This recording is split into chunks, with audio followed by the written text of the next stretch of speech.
that you're sitting in a boardroom full of people. All of a sudden, your hand starts to sweat. Your vision becomes blurry. Your heart starts racing.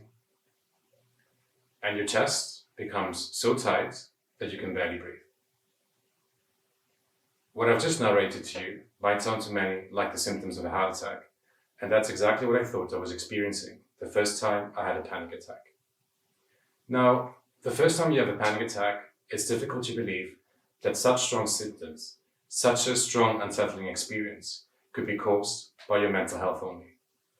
And the reality is that it took quite a few visits to the emergency room until I finally decided to bite the bullet and go see my psychiatrist. I remember exactly the first time I went to see my psychiatrist. I was so nervous. And of course, I hadn't told anyone. What are people going to think? And what about work? Would they fire me? To give you an idea, the only reference that I had from what a psychiatrist looks like was Hannibal Lecter from the Silence of the Lamb. And let me tell you, nothing farther from the truth. So I walk in, and behind the desk, I see a short little man in a suit, smiling. In case you wonder, there was a chaise longue, but I was told it was for decoration purposes only. So I sit down, and he proceeds to ask me a laundry list of what I thought very unrelated questions. After about 40 minutes, he looked me in the eyes and he said, "Young man, I'm afraid your panic attacks are a symptom of something bigger. You are depressed." I started laughing. And I said, "Me? Depressed? That's impossible. I have a great job, I have good friends, I have a great life. In short, I had everything that was needed in order to be happy and successful in the eyes of modern society." He looked down, took off his glasses, looked at me again and said, "You will never experience the meaning of true happiness until you accept yourself for who you are, until you accept your sexuality." I was in shock.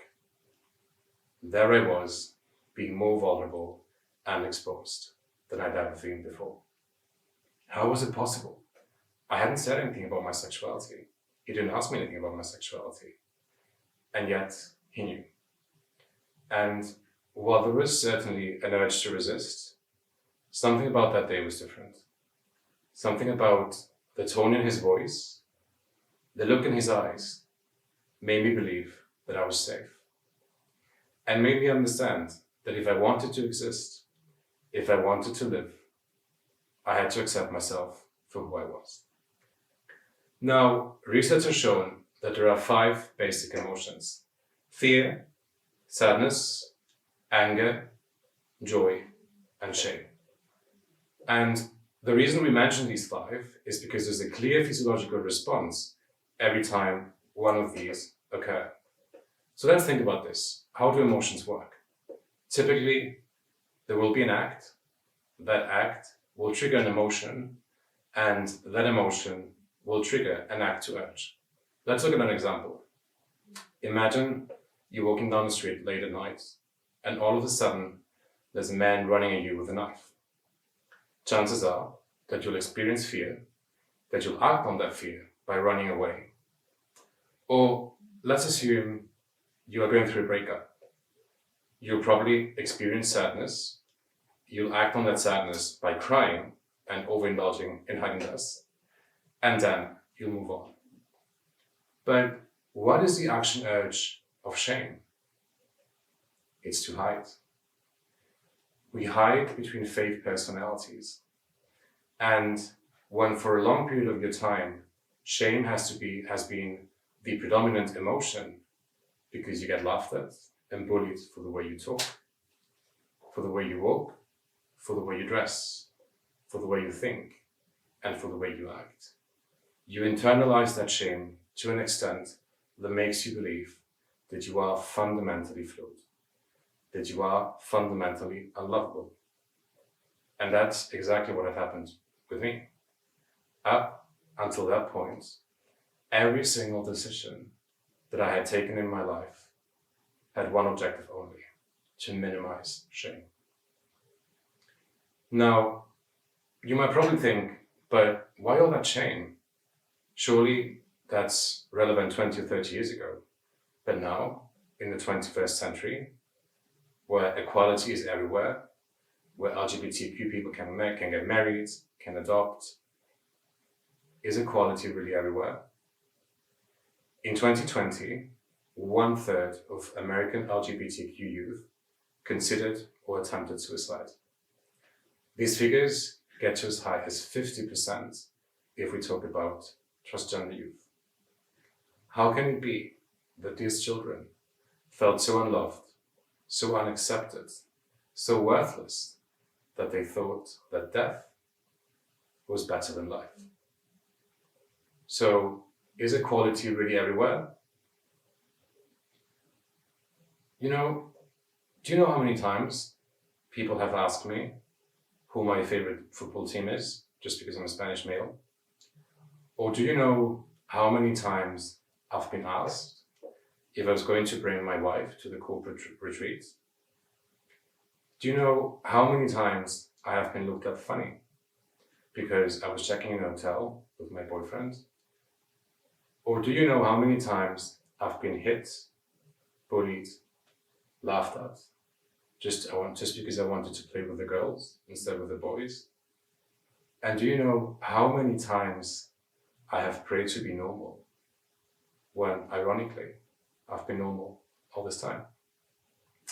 Now, am I saying that all these people were homophobic? I am not. But they as well had fallen prey of heteronormativity, which is society's belief that heterosexuality is the norm and anything else a deviation. Think about it. Think about the word straight, as if non-straight was something wrong, was something crooked. So if you made it this far, you're probably wondering, what can I do? And there are several things I want you to think about. Number one, education. 6% of people identify as LGBTQ in Europe, even though we know that the figures are at least as high as 10%. Think about this. Think about 100 people that you're close to.